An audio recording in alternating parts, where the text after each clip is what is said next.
Bonjour, je m'appelle Sandra Meunier.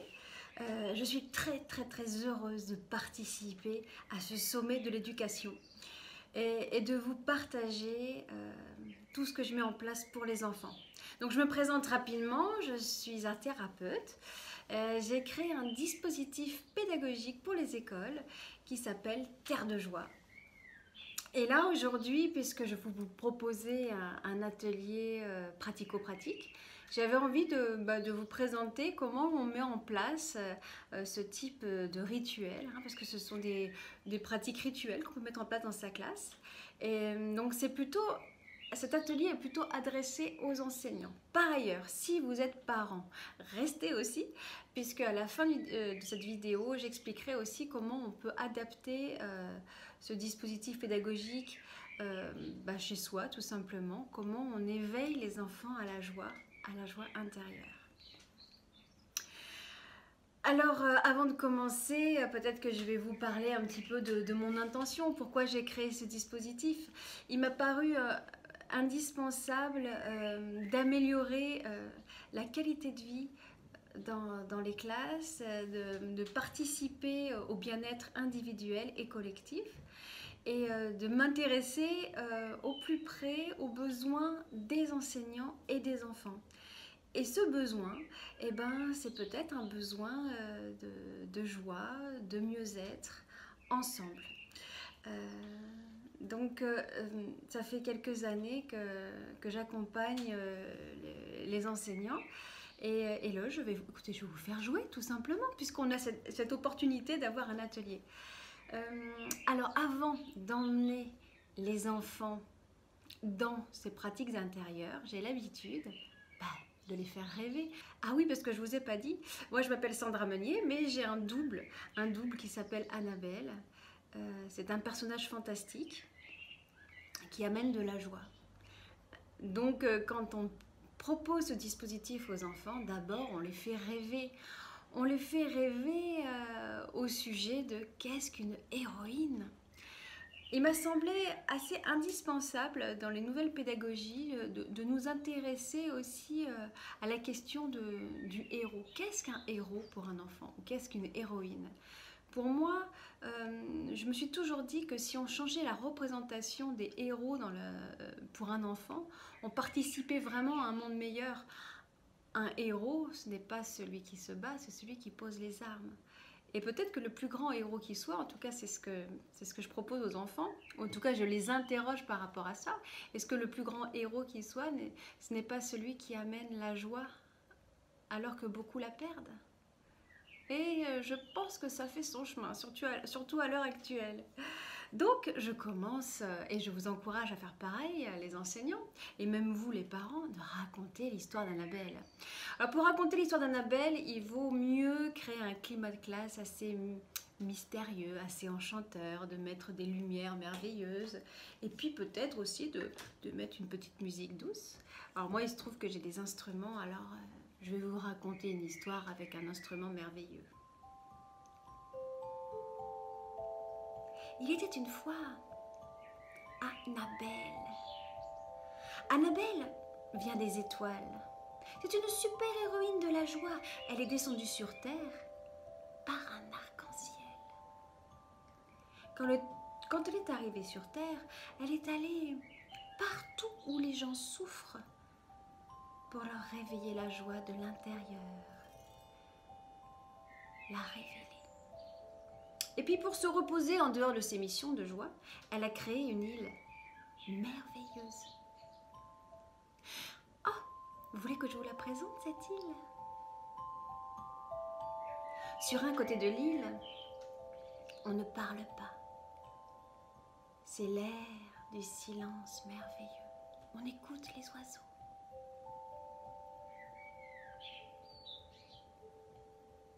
Et sur un autre côté de l'île, on se repose. On se repose sous un arbre câlin. Il peut aussi devenir un cèdre bleu ou un immense saule pleureur selon notre besoin du moment. C'est l'air des rêves subtils. Et puis à un autre côté de l'île, au contraire, on n'arrête pas de chanter, de danser. C'est l'air de la joie absolue. Et puis caché dans les feuillages, il vient ici pour pleurer, crier, souffler sa peine et ses pleurs. C'est l'air des émotions délicates. Et là, je me suis dit que ce serait merveilleux si tous les enfants pouvaient partir sur cette île. Mais comment faire? Comment la rejoindre sur cette île merveilleuse? Ah, mais oui, je sais. C'est avec le plus grand pouvoir qu'il vous est donné, celui de rêver et de fermer les yeux. Ah, et pour cela, il faut être heureux. Ah non, mais beaucoup plus heureux, mais beaucoup plus heureux. Ah non, beaucoup plus heureux que cela. Ah, pour cela, il va falloir fermer les yeux et ressentir de tout son être. Je vous emmène. Est-ce que vous êtes prêts à être plus heureux tous ensemble? Est-ce que vous êtes prêts à ressentir de la joie?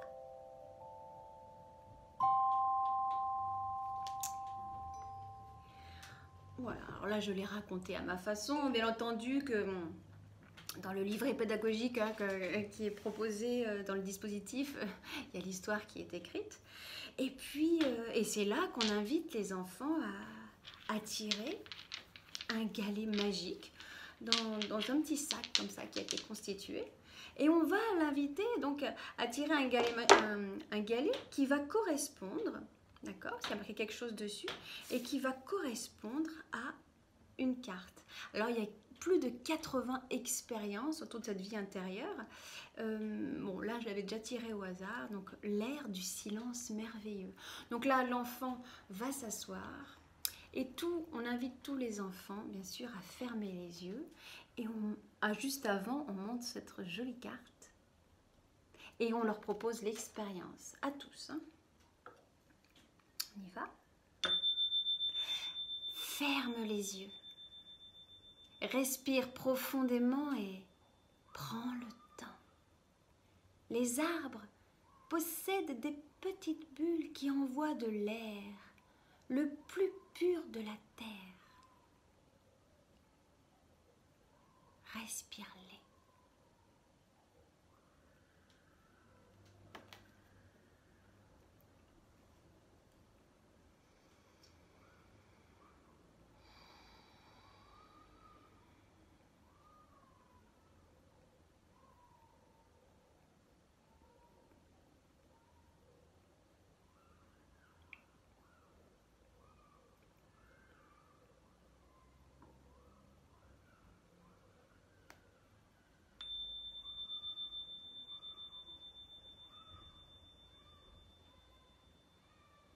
Alors vous voyez que là, on est dans un espace qui nous fait du bien à tous.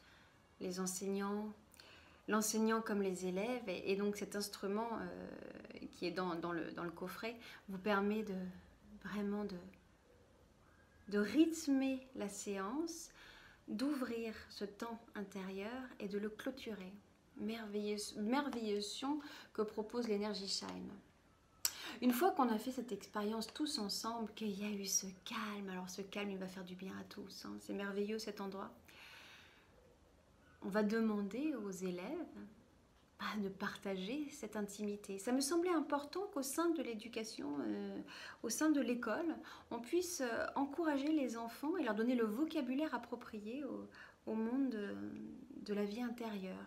Ce monde intime, cette intimité, est-ce que c'est possible de la donner ? Et alors les enfants adorent, hein, et je pense que vous en tant qu'enseignant, vous allez aussi beaucoup aimer découvrir cette vie intérieure d'une richesse incroyable. Donc vous interrogez les enfants qui adorent ça. Alors le plus dur pour vous en tant qu'enseignant, c'est de choisir, parce qu'il y a beaucoup d'élèves qui veulent parler, mais vous faites un roulement, hein, bien sûr. Et là vous posez des questions. Comment il était cet air? Et surtout cet arbre, tu as vu? Est-ce qu'il avait des racines profondes? Est-ce que tu pourrais me le décrire? Et puis qu'est-ce que ça t'a fait comme effet? Au niveau peut-être du cœur, des poumons? Ou alors ça t'a procuré du bien-être dans la tête? Dans tout le corps peut-être? Voilà, et c'est comme ça que vous allez inviter l'enfant à se raconter. Et que plus vous allez jouer ce dispositif, plus l'enfant aura l'habitude d'écouter les différentes parties de son corps, aura l'habitude d'exprimer ses émotions. Et ça fait vraiment partie de la joie. Pour moi,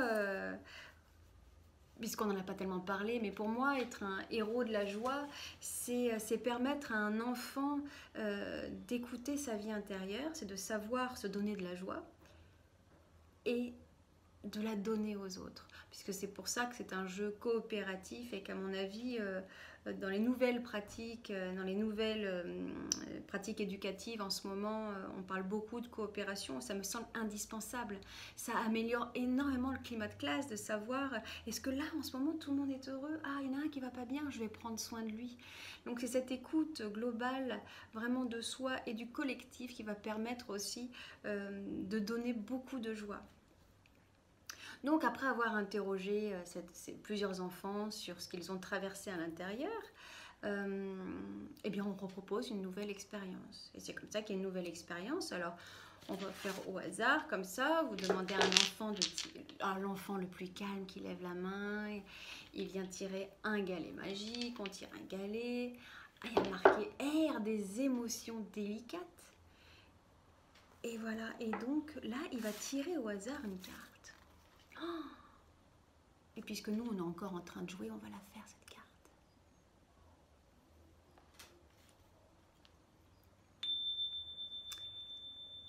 Ferme les yeux, respire profondément et prends le temps. Imagine un ballon, remplis-le de toute ta tristesse.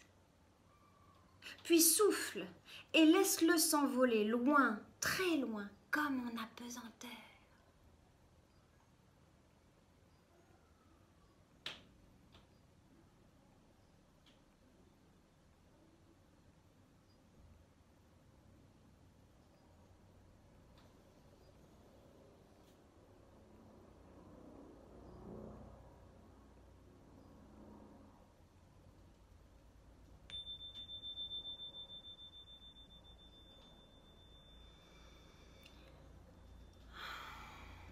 Et là, encore une fois, vous allez interroger les élèves et on ressent bien que, en fait, que la joie, c'est savoir quoi faire des émotions. En fait, c'est aussi pour ça que j'ai créé ce dispositif à l'école. Je me suis dit, tiens, mais ça fait peut-être partie aussi d'un enseignement, de savoir quoi faire des émotions.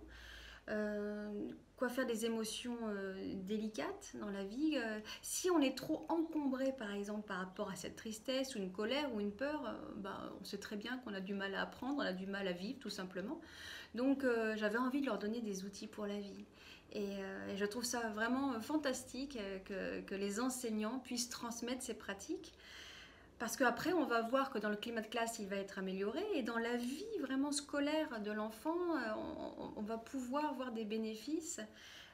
Notamment parce qu'ils vont savoir mieux prendre soin d'eux. Et ce qu'on me rapporte du dispositif, c'est quand des enfants arrivent à prendre soin des autres. Et ça, je trouve ça assez merveilleux. Quand un enfant est en souffrance, il y a une écoute plus fine. Et on m'a rapporté que parfois des enfants, on lui dit « Mais oui, tu te souviens dans le jeu Terre de joie, ferme les yeux, respire profondément et puis tu imagines que ta tristesse part dans un ballon. Mais oui, vas-y, ça marche. » Waouh! Est-ce que vous n'avez pas envie d'être cet enseignant qui permet à cet enfant, en fait, de gagner en maturité et en générosité, et puis on peut imaginer que ça va donner un adulte beaucoup plus épanoui parce que plus conscient de ses émotions. Voilà, alors donc là je vous parle de cette manière pour les enfants de l'école primaire, mais on l'a vraiment nouvellement adapté pour l'école maternelle. C'est-à-dire que c'est des petits changements, mais des petits changements qui ont vraiment toute leur importance. Par exemple, là je vous ai parlé de l'ère des émotions délicates. Pour l'école maternelle, ça va être le cocon des émotions délicates. Et puis il y a beaucoup de dispositifs, d'agencement de la classe qui vont être différents. Il y a des propositions qui vont être encore plus approfondies pour cet âge, ce petit âge. Et donc le dispositif Terre de joie, donc pour des enfants heureux qui apprennent mieux, va sortir en fin avril. Et je suis très heureuse qu'on ait réussi aussi à adapter au monde de la petite enfance. Alors le dispositif, il n'est pas encore complet parce que là, vous sentez bien que la joie monte. Et c'est déjà une première transmission très importante. La joie, c'est pas le plaisir. C'est pas une joie qui serait une joie pétillante, ça peut exister, mais là c'est une joie intérieure. Donc c'est une joie qui donne du silence, qui donne du calme, et c'est une transmission pour l'enfant. Et d'ailleurs, quand j'ai testé le dispositif au début chez les enfants, je leur demandais, mais pourquoi tu aimes tant jouer à Terre de Joie? Et j'ai été très étonnée de la réponse. Plusieurs enfants m'ont dit parce que ça donne du silence. Et j'en avais besoin. Et je pense que les enseignants vont être ravis de savoir que les enfants ont besoin de silence et qu'eux aussi ont besoin de silence. Et je me suis dit, mais dans l'éducation actuelle, on n'a pas prévu de créer des plages de silence. On n'a pas prévu le silence. Et pourtant, on demande sans arrêt le silence. Mais ça serait un silence imposé alors que là, ça serait un silence pleinement vécu et demandé. Ce n'est pas je veux que la classe fasse silence, c'est venez, on fait silence et on est heureux dans cet endroit-là. Là, je pense qu'on touche à un moment éducatif énorme parce qu'après, l'enfant va être aussi responsable de ce silence. Alors, dans le sens de responsable de ce silence, à un moment donné, l'enfant va tomber sur un galet qui s'appelle Cosmos. Alors, je ne sais pas si vous vous souvenez, mais Annabelle, il y a une étoile qui s'appelle Cosmos. Et pour aller sur cette étoile magique, c'est ce que je dis aux enfants, il faut faire 1, 2, 3, on profite. Et c'est comme ça que tous les enfants font l'expérience. Pour la première fois, hein, d'abord pour commencer. On passe sur l'étoile d'origine. 1, 2, 3, on profite. Et dès que vous avez transmis cette éducation de l'arrêt du silence, on peut imaginer que l'enfant, après, va être responsable. En tout cas, vous allez le nommer responsable. Vous, en tant qu'enseignant, vous allez dire, à partir de maintenant, quand vous le souhaitez, durant toute l'année, vous pourrez arrêter le temps. Vous pourrez me dire, maîtresse, on peut faire un 2, 3, on profite seulement, et seulement si, ce temps mérite d'être appuyé, d'être étendu. C'est-à-dire que vous allez mettre les enfants responsables du climat de classe. Et les enfants, ils le sentent très bien quand la classe est à un moment donné plus heureuse, pour je ne sais quelle raison. Peut-être qu'à la cantine, c'était très bon, ou alors c'est le retour des vacances, on est tous ensemble. Et là, il y a un enfant qui peut lever la main et qui dit « 1, 2, 3, on profite, maîtresse oh !» Là, encore une fois, une autre pédagogie transmise. Et c'est la pédagogie, pour moi, la pédagogie de la joie, parce que j'avais beaucoup réfléchi à cette question de comment on amène les enfants à ce silence intérieur, comment on les amène à découvrir cette joie intérieure. Eh bien, en fait, 1, 2, 3, on profite, c'est ludique, et c'est le début des pratiques méditatives. Je sais que c'est très à la mode en ce moment, on amène beaucoup les pratiques de pleine conscience, pratiques de méditation. Eh bien voilà comment on l'amène. 1, 2, 3, on profite. Et tout ce qui est de l'ordre de fermer les yeux, ça va amener vraiment les enfants dans le début des pratiques méditatives. Donc je vous le dis à vous en tant qu'enseignant, c'est un outil pédagogique très puissant pour amener le calme. Et donc favoriser les apprentissages et favoriser un climat de classe remarquable. Et puis pour vous les parents, si vous écoutez, vous pouvez commencer vraiment dès l'âge de 4 ans à faire fermer les yeux de manière comme ça très ludique, joyeuse. Et plus les enfants vont s'habituer à trouver de la joie à l'intérieur et de sentir qu'ils ont un grand pouvoir, le pouvoir de l'imaginaire et qu'ils peuvent comme ça vivre une grande joie, plus ils vont vouloir visiter cet espace intérieur. Donc c'est totalement gagné. Alors là, on est presque arrivé au bout du dispositif, mais je ne vous ai pas parlé de héros de la joie, puisque j'invite les enfants à devenir des héros de la joie. Alors, un héros de la joie, c'est quoi? C'est qu'à un moment donné, l'enseignant propose à un enfant de prendre sa place, et un enfant va arriver, il va faire comme Annabelle. Il va dire, ferme les yeux, respire profondément et prends le temps. Et il invente sa pratique de bien-être pour tous les enfants. Il faut qu'ils ressentent bien la classe. Et il faut qu'ils se disent, tiens, qu'est-ce que je pourrais inventer qui rend les autres plus heureux? Et ça peut être, regarde les nuages passer et tu es heureux. S'il invente cette pratique, on va la noter sur une carte. Et c'est comme ça que, imaginons, cet enfant s'appelle Mathis et on va noter cette carte. Mathis. Et c'est comme ça qu'on va créer le jeu de classe. Hein, le jeu de cartes de la classe, et après avec ce jeu de cartes on peut faire des échanges d'école à école, j'espère bien, de région en région et peut-être de pays en pays, qui sait. En tout cas, avec Nathan, on a mis en place une communauté de la joie pour inviter les enfants en fait à partager leur joie. Voilà, bah écoutez, ah oui, je vous ai pas dit pour les parents. Pour les parents, alors c'est la même chose, hein, vous voyez bien que c'est un dispositif qui a été mis en collectif parce que ça ajoute vraiment au niveau du climat de classe et puis la prise de conscience de soi au sein d'un collectif. Maintenant, on est bien d'accord que ça peut se jouer à la maison, il suffit de le faire le soir. Si un enfant est un petit peu angoissé, on tire une carte sur l'air des émotions délicates. Si un enfant veut vivre une expérience de joie avec vous juste avant l'endormissement, il faut tirer une carte et c'est juste une expérience merveilleuse. Et vous allez être surpris de découvrir les espaces de joie de votre enfant et la grande profondeur de votre enfant. Parce que je sais par expérience que je l'ai proposé à plusieurs enfants en individuel comme ça. Et j'ai vraiment découvert tout un monde imaginaire magnifique. Et puis moi, je vous encourage aussi, si vous voulez devenir ambassadeur de la joie, si vous voulez participer comme ça à cette éducation de la joie, je pense que si vous venez à ce sommet, c'est que vous êtes complètement dans ces nouvelles pratiques alternatives, les pratiques pédagogiques autour du bien-être. Eh bien, soyez audacieux. Moi, je connais des parents qui le proposent aux enseignants de leurs enfants en disant « Mais vous connaissez ce dispositif ?»« Ah non, mais il a été testé pendant 1 an au sein de l'EA, donc au sein des écoles.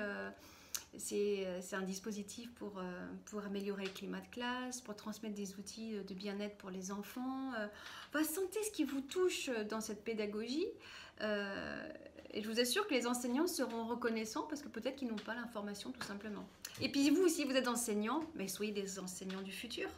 Les enseignants du futur, c'est quoi pour moi?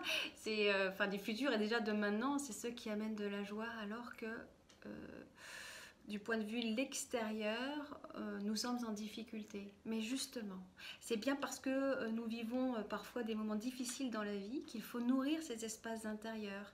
Et pour avoir beaucoup lu, par exemple, Boris Cyrulnik ou Christophe André, qui est psychiatre, il s'est intéressé sur les adultes qui étaient heureux et ceux qui réussissaient, entre guillemets, leur vie. Et ceux qui réussissaient leur vie, c'est ceux qui avaient cette grande habitude de la gestion des émotions et qui avait cette pratique intérieure nourrissante. Donc je vous le dis, l'éducation à la joie, ça nous appartient, c'est à tous. Moi, je vous transmets le flambeau. C'est toute ma vie, cette question de l'éducation à la joie. Et c'est pour ça que j'en ai fait un dispositif. Vous pouvez me rejoindre et en parler avec moi, échanger vraiment volontiers. Vous pouvez me trouver bien sûr sur les réseaux sociaux à Sandra Meunier. Vous pouvez me trouver sur le site internet terredejoie.com. N'hésitez pas à partager avec moi vos expériences avec les enfants. Je sais qu'il y a des enseignants qui adorent ça. Et puis bien sûr, si jamais vous achetez ce dispositif, vous serez relié à la communauté de la joie et j'irai régulièrement regarder ce qui se fait, ce qui s'écrit et je vous répondrai aussi. Je vous enverrai peut-être des nouvelles pratiques de joie, tiens, en retour des vôtres. Merci beaucoup pour votre attention. J'ai été très heureuse de partager ce moment avec vous. J'espère que vous avez bien compris mon intention. Et puis j'ai envie de dire pour finir, 1, 2, 3, on profite. Merci à vous. La joie, c'est une décision.